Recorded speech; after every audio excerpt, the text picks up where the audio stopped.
അന്ന് ഗുരുദേവൻ വെള്ളാപ്പള്ളിയെ മരിക്കാതെ കാത്തത് ഇതിനായിരുന്നു. ഇപ്പോൾ കണക്കിന് കൊടുത്ത് വെള്ളാപ്പള്ളി പുറത്തേക്ക്. മൈക്രോ ഫിനാൻസുകളുടെ പിന്നിൽ കോടികളുടെ തട്ടിപ്പ്. വെള്ളാപ്പള്ളിയെ ചേർത്ത് പിടിച്ചു പിണറായി. തുടർന്ന് ഹൈക്കോടതി തൂക്കിയെറിഞ്ഞു. അവസാനം വെള്ളാപ്പള്ളി മകനും ജയിലിലേക്ക്, ഒപ്പം പിണറായിയും. കണിച്ചുകുളങ്ങരയിലെ രാജാവിനെ കോടതി ഇറക്കി വിടുമ്പോൾ 3 പതിറ്റാണ്ടോളം ശ്രീനാരായണ ധർമ്മ പരിപാലന യോഗം തകർന്നു പിടിച്ച വെള്ളാപ്പള്ളി നടേശൻ ഇപ്പോൾ നാണം കെട്ട് പുറത്ത്. ഗുരുദേവന്റെ വിസ്തൃതമായ ദർശനങ്ങളും സമുദായ നന്മയുടെ പാതകളും സ്വന്തം സ്വാർത്ഥ താല്പര്യങ്ങൾക്കും മദ്യ കച്ചവടത്തിനും മറിച്ചു വാങ്ങിയ ഒരാളായ അദ്ദേഹത്തിന്റെ ഭരണകാലം നിയമത്തിന്റെയും ഹൈക്കോടതിയുടെ ഉത്തരവിന്റെയും കീഴിൽ അവസാനിച്ചു. നിയമവിരുദ്ധമായ അധികാരത്തിനിടയിലും സമൂഹത്തെ എക്സ്പ്ലോയിറ്റഡ് ചെയ്ത് കാലഘട്ടത്തിന് ഇനി കോടതി ഇവിടെ നിർത്തുക എന്ന വിളി നൽകി. ഇത് ശ്രീനാരായണ ധർമ്മ പരിപാലന യോഗയുടെയും സമുദായത്തിന്റെയും ജനാധിപത്യവാദത്തിന് പുതിയൊരു ശബ്ദം, ഒരു പുതിയ അധ്യായത്തിന്റെ തുടക്കം തന്നെ. ഭൗതിക സുഖങ്ങൾ തേടിയുള്ള മനുഷ്യന്റെ നെട്ടോട്ടത്തിനിടയിൽ അവനെ ഒരു ഉത്തരവാദിത്തമുള്ള പൗരനാക്കി മാറ്റേണ്ടത് മതവും ദൈവവുമാണ്. ഈ ലോകത്തിലെ ജീവിതം ആസ്വദിക്കുമ്പോഴും മരണാനന്തര ജീവിതത്തിനുള്ള പുണ്യം സമ്പാദിക്കേണ്ടത് മറ്റുള്ളവരെ സ്നേഹിച്ചും ക്ഷമിച്ചും നന്മ ചെയ്തുമാകണമെന്ന് എല്ലാ മതങ്ങളും പഠിപ്പിക്കുന്നു. എന്നാൽ നിർഭാഗ്യവശാൽ ഒരു സമൂഹത്തിന്റെ ആത്മീയ ജീവിതത്തിന് വെളിച്ചം പകരേണ്ട സമുദായ നേതാവ് തന്നെ സകല തിന്മകളുടെയും പ്രതീകമായി മാറിയാൽ എന്തു ചെയ്യും? കേരളത്തിന്റെ സാമൂഹിക ചരിത്രത്തിൽ അത്തരമൊരു വില്ലൻ പരിവേഷത്തിലേക്ക് വെള്ളാപ്പള്ളി നടേശൻ എന്ന പേര് ചേർത്ത് വെക്കപ്പെടുകയാണ്. SNDP എന്ന മഹത്തായ പ്രസ്ഥാനത്തെ അതിന്റെ സകല നന്മകളിൽ നിന്നും തല്ലിയൊടിച്ച് സ്വന്തം സ്വാർത്ഥ താല്പര്യങ്ങൾക്കും മദ്യ കച്ചവടത്തിനു വേണ്ടി മാത്രം ഉപയോഗിച്ച ഒരു നേതാവായി വെള്ളാപ്പള്ളിയെ ചരിത്രത്തിൽ എന്നേ രേഖപ്പെടുത്തിയതാണ്. ശ്രീനാരായണ ഗുരുദേവൻ 1903 SNDP സ്ഥാപിച്ചത് മുതൽ 1928 വരെ 25 വർഷമാണ് പദവിയിൽ തുടർന്നത്.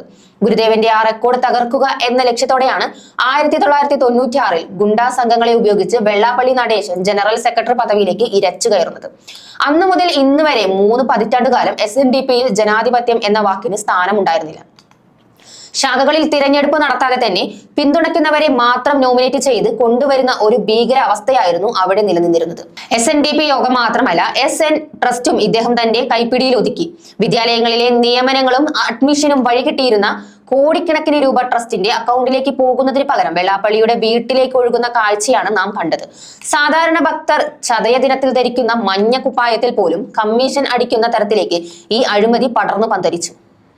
കേന്ദ്ര സംസ്ഥാന സർക്കാരുകളിൽ നിന്ന് കുറഞ്ഞ പലിശയ്ക്ക് സമുദായ അംഗങ്ങൾക്ക് വിതരണം ചെയ്യാൻ വാങ്ങിയ പണം ശാഖകളോ യൂണിയനുകളോ അറിയാതെ കടലാസ് പ്രസ്ഥാനങ്ങൾ വഴി വകമാറ്റി വലിയ പലിശയ്ക്ക് കൊടുത്ത് പണം തട്ടിയ സംഭവത്തിൽ 100 കണക്കിന് കേസുകളാണ് ഇദ്ദേഹത്തിന്റെ പേരിലുള്ളത്. എന്നാൽ രാഷ്ട്രീയ ഭരണ സ്വാധീനം ഉപയോഗിച്ച് ഈ കേസുകളെ എല്ലാം അട്ടിമറിക്കാൻ വെള്ളാപ്പള്ളിക്ക് സാധിച്ചു. അനേകം ക്രിമിനൽ കേസുകളിൽ പ്രതിയായി നിൽക്കുമ്പോഴും രാജ്യത്തിന്റെ പരമോന്നത പുരസ്കാരമായ പത്മഭൂഷൺ വരെ കരസ്ഥമാക്കി വെള്ളാപ്പള്ളി സ്വയം ഒരു പ്രഹസനമായി മാറി. എന്നാൽ ഇപ്പോൾ കേരള ഹൈക്കോടതിയുടെയും സിംഗിൾ ബെഞ്ചിൽ നിന്നും വന്നിരിക്കുന്നത് ഇടുത്തി പോലുള്ള ഒരു വിധിയാണ്. വെള്ളാപ്പള്ളി ഇനി ഇറങ്ങി പോവുകയല്ല, കോടതി അദ്ദേഹത്തെ പിടിച്ചിറക്കി വിട്ടിരിക്കുകയാണ്. Vellappally Natesan president, MN Soman vice president, Thushar Vellappally എന്നിവരടക്കം 170 ഡയറക്ടർ ബോർഡ് അംഗങ്ങളെയും കോടതി അയോഗ്യരാക്കിയിരിക്കുന്നു. കമ്പനി നിയമപ്രകാരം രജിസ്റ്റർ ചെയ്ത SNDPയിൽ ഡയറക്ടറാകാൻ വേണ്ട DIN നമ്പർ പോലും ഇല്ലാതെയാണ് ഇത്രയും കാലം ഇവർ ഭരണം നടത്തിയത്. എല്ലാ വർഷവും അക്കൗണ്ടുകൾ കൃത്യമായി സമർപ്പിക്കണമെന്ന നിയമം പാടെ ലംഘിക്കപ്പെട്ടു. ഇതോടെ നിലവിലെ ഭരണസമിതിക്ക് ഒരു തരത്തിലുള്ള ഭരണ നിർവഹണവും നടത്താൻ അധികാരമില്ലെന്ന് കോടതി വ്യക്തമാക്കി. ഇനി ഒരു നിയമനം നടത്താനോ അച്ചടക്ക നടപടി സ്വീകരിക്കാനോ ഇവർക്ക് കഴിയില്ല. വ്യാജ വോട്ടർ പട്ടികയുണ്ടാക്കി മാർച്ച് 14 വീണ്ടും തിരഞ്ഞെടുപ്പ് നടത്തി അധികാരം പിടിക്കാൻ നോക്കിയ വെള്ളാപ്പള്ളിയുടെ മോഹങ്ങൾക്കും കോടതി അന്ത്യം കുറിച്ചു. ഇനി ഒരു തിരഞ്ഞെടുപ്പ് നടന്നാൽ പോലും 3 പതിറ്റാണ്ട് നിയമവിരുദ്ധമായി പദവിയിൽ ഇരുന്നു കൊണ്ട് വെള്ളാപ്പള്ളിക്കോ മകൻ തുഷാറിനോ മത്സരിക്കാൻ പോലും കഴിയില്ല. ഏതാനും മത്സരങ്ങൾക്ക് മുമ്പ് 88 വയസ്സുകാരനായ വെള്ളാപ്പള്ളി ഗുരുതരമായ രോഗബാധയെ തുടർന്ന് ആശുപത്രിയിലായിരുന്നു. അദ്ദേഹം ജീവിതത്തിലേക്ക് മടങ്ങി വരില്ലെന്ന് പലരും കരുതി. എന്നാൽ ഗുരുദേവൻ അദ്ദേഹത്തിന്റെ ആയുസ് കാത്തു സംരക്ഷിച്ചു. അത് വെള്ളാപ്പള്ളിയോടുള്ള സ്നേഹം കൊണ്ടല്ല, മറിച്ച് നിയമവിരുദ്ധമായി കൈക്കലാക്കിയ പദവിയിൽ ഇരിക്കുമ്പോൾ മരിക്കാതെ ഇത്തരത്തിൽ നാണം കെട്ട് പുറത്തു പോകണം എന്നത് ഗുരുദേവന്റെ കൽപ്പനയായതുകൊണ്ടാകാം. CPM പോലുള്ള രാഷ്ട്രീയ പാർട്ടികളുടെ ചട്ടുകമായി മാറി വർഗീയത വിളമ്പി സമുദായത്തെ ചൂഷണം ചെയ്ത ഒരാൾക്ക് ലഭിക്കാവുന്ന ഏറ്റവും വലിയ ശിക്ഷയാണിത്. ഗുരുദേവനെ അപമാനിച്ച് അദ്ദേഹത്തിന്റെ തത്വങ്ങളെ കാറ്റിൽ പറത്തിയ വെള്ളാപ്പള്ളി നടേശന് ഇതിലും വലിയൊരു തിരിച്ചടി സ്വപ്നങ്ങളിൽ പോലും പ്രതീക്ഷിക്കാനാവില്ല. അഡ്വക്കേറ്റ് ചന്ദ്രസേനനും സാനുമാഷും നടത്തിയ നീണ്ട വർഷത്തെ നിയമ പോരാട്ടം ഇന്ന് ഈഴവ സമുദായത്തിന് വലിയ വിജയമാണ് സമ്മാനിച്ചിരിക്കുന്നത്. SNDP എന്ന പ്രസ്ഥാനം ഇനി സാധാരണക്കാരായ സമുദായ അംഗങ്ങളുടേതാണ്.